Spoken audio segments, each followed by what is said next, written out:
আচ্ছা, জীবনে কখনো কোনো মৃত ব্যক্তিকে গোসল করিয়েছেন? যদি কখনো সুযোগ হয় তাহলে সেই মৃত ব্যক্তিকে গোসল করাবেন। তখন খুব কাছ থেকে দেখবেন মৃত মানুষের দেহটা কতটা অসহায় লাগে, মৃত্যুর পরে মানুষের দেহ কতটা ভয়ের কারণ হয়ে দাঁড়ায়।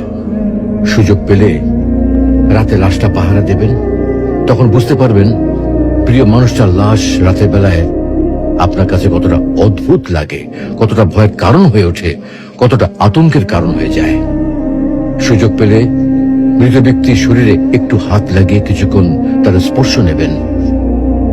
আপনি তখন উপলব্ধির সুযোগ পাবেন এই পৃথিবীতে বিশাল প্রভাব প্রতিপত্তি মৃত্যুর পরে কতটা নির্যাতনের রূপ নেয়।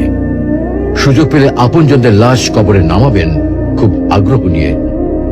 শেষবারের মতো মৃতদেহের মুখটি একবার দেখার চেষ্টা করবেন এবং বারবার উপলব্ধি করার চেষ্টা করবেন এই মৃতদের সাথে অনন্তকালের যাত্রার পথে এটাই আপনার জীবনের শেষ দেখা।